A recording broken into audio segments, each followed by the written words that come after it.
Hujambo mpenzi mpishi, leo tutayarisha chakula hiki ambacho kwamba pia ni chakula pendwa sana kwangu, yani nakipenda kupita maelezo. Kwa hiyo tuanze kwa kutayarisha samaki. Hapo niko na samaki aina 3. Huyu ni changu, niko na chuchungi na pia niko na tafi.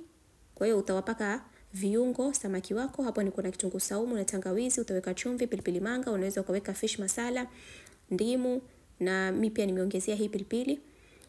Na kisha utawapaka samaki wako kama hivyo. Na unaweza ukatuambia hapo kwenye comment section unapenda samaki aina gani. Na hawa wengine niliwatayarisha nikaweka kwenye freezer, alafu nitakuwa na wachoma kidogo kidogo. Siku nikitaka kukaanga samaki nitakuwa na wakaanga kidogo kidogo. Na baada ya hapo, baada ya kuiva vizuri samaki wako utawatoa kwenye mafuta.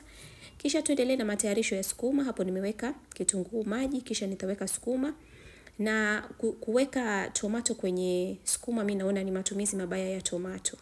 Kitunguu maji kinatosha kwenye sukuma. Unaweka tu kitunguu maji na sukuma na chumvi basi na roiko. Na sukuma yako inakuwa nzuri sana. Na hapo nilikuwa nimesonga sima yangu, kwa hiyo utatayarisha chakula chako kama hivyo. Na pia unaweza kutuambia hapo kwenye comment section ni jambo gani la jikoni ambalo kwamba hupende kufanya. Binafsi sipendi kupara samaki, kutoa ngozi kwenye maini na pia kutengeneza matumbo. Inakuwa inabidi tu nifanye, lakini ni kazi ambazo si enjoy kufanya. Kwaherini.